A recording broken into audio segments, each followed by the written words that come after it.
What's going on, man? Geronimo22 here. We're going to get into quarters coverage, talking about the corners and the issues that they have when they play streak routes. A question in one of my videos, the last video I did, talking about how do you get these guys on the corners who are playing match quarters to play streaks. And I know it's a problem. It really is. And the first thing I'll start by saying is that make sure your guys are faster than them. I mean, when I play this scheme in my CFM, I make sure that the corners are at least 2 to 3 points faster, with acceleration too, than most of the receivers that I play. If I play a receiver who's really fast and is even or faster, I'm gonna probably play a little less quarters, okay? But I think I do have a solution that can help. In order for me to demonstrate the solution, I picked the Panthers here against the Saints. Latimer is up against Moore, and they are pretty much the same speed. I think Latimer is he's 92, Latimer is 92, and Moore is 93. And then on the other side, this matchup over here, with this corner on the outside and the receiver, they're the same. They're both 91. So I wanted to make sure I started that way just so I can show you something. So right now we're just in regular quarters match, okay? The corners are playing mod technique. They're going to take care of any ones, any vertical routes, any verticals of one, anything over 10 yards, even if it's a dig or a post or a corner, they're going to take care of that route, okay? So let's watch their footwork, though. I think this is going to be more of a technical breakdown film of just watching how they play and getting an understanding of what the potential issue could be, all right? Why is this corner always on top of the receiver when you play quarters? Let's take a look at the replay. So what I did with the offense is I put them at the spot on the field on the 42, and I chose this formation because both the receivers are pretty much foot is on the 40, okay? And the DBs, their heels are pretty close to the 50, so it's about a 10-yard difference, all right? So you don't have any disparity with the one receiver's off the line, one receiver's on the line, all right? And then let's watch the initial part of these guys' footwork when it comes to quarters match. It's a little bit slow to go, a little bit of a pause, but it's not too bad, okay? I mean, when the receiver comes off, they're kind of looking inside, they wait, receiver's already a yard, 2 yards down the field, and then the DB just starts to backpedal. That's poor technique in real life, but we have to deal with that because that's the video game.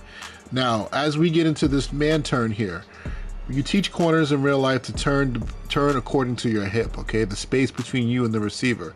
So, you in practice, you get a feel for, do I need to turn when he gets to about the 2-yard mark, 3 yards away from me, or can I turn really late when he's at about 1 yard? The later, again, just the receivers are on top of these corners quickly, and the corners are just flipping their hips a little bit too late. And then one thing that you'll notice, and I'll run it back in some full speed here, watch the corners, how they turn, and when they're in that period of running from about the 40 to the 45, they're not running fast. Like these guys, the receivers are the same speed as them. This could be an acceleration thing, but really, they're not running fast. They're just basically coasting. It's almost like they expect the receivers to break down and work a route, like a comeback curl, something like that.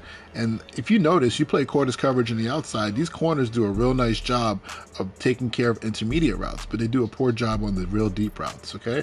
So that's pretty much the way it works. Now, let me just show you a technique that I'm going to try. I'm going to experiment with a little bit more, is to play M.E.G, which is man everywhere you go, on the outside corners on top of their number ones from off position. All right, so there won't be any tell that I'm doing anything because I'm not going to move anybody. But let's take a look at the receivers. Let's see how much they get on top of the corners when we just play man coverage. Okay, don't mind the throw. The throw was underthrown, but I want to see that transition period from about 15 to about like 30 yards. Okay, let's take a look at this right now. We'll go back to the corner view. All right, so guys are in the same spots. They're working through. All right, the one thing I don't like is I love how they back up the start. That's beautiful, but they pause and they wait, which I don't get why they do that, but they do. All right, but you'll notice right off the bat how much closer these corners are. Let's watch their turn. Their turn is much faster, right? Just look at the corner at the bottom of the screen. When he turns, he's like full flip, right? It's not this half turn kind of slow. Same thing at the top. Look up here. Look at Latimer, right? Look at him. Turn and flip and go. And he's running, right? He's on top of the receiver. Way different than what we just saw when we were watching the quarters match film. All right, and then when we get to this period, let's see how long they can stay down the field, right? So they're at about the 40s, so 10, 20, they're still on top. Even, all right, about 25, 30 yards down the field. Now, Latimer, like I had said, is a point slower than Moore, so he should be a step behind, right? And this corner is even with this receiver because they are the same speed.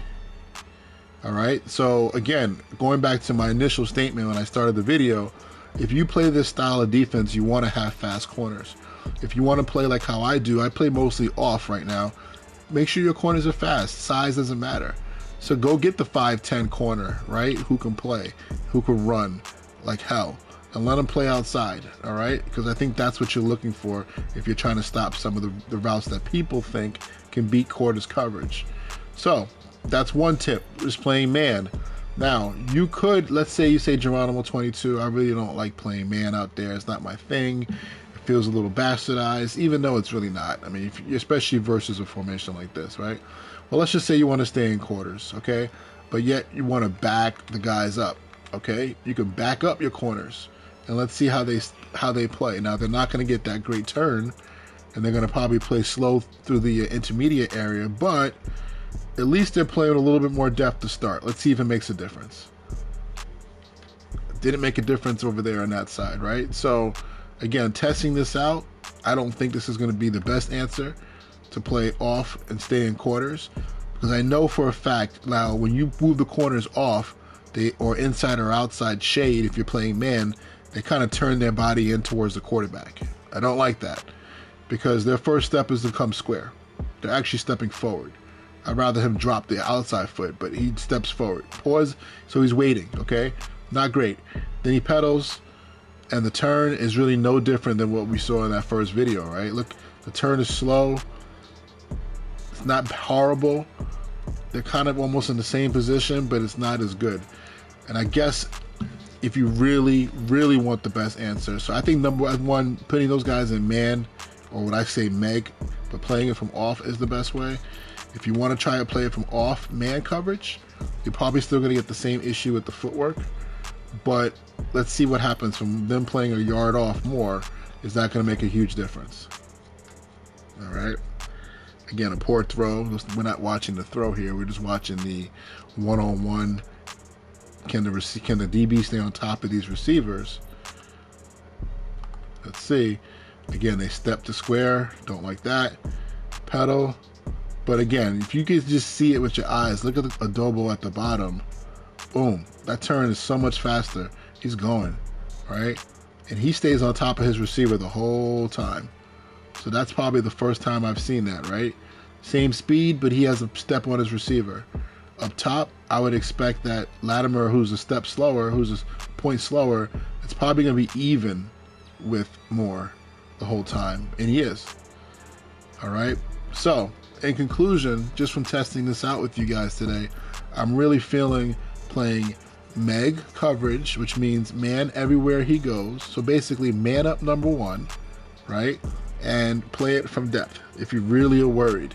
But at the end of the day, you have to have speed out there. If you don't leave him on a corner alone, maybe like in the middle of the field, or, you know, with a lot of space. Maybe only use that coverage in the red zone, all right? Or play a little cover 6 to one of your corners that can't really run that fast, all right? But in general, just want to test that out. I think it's a good answer.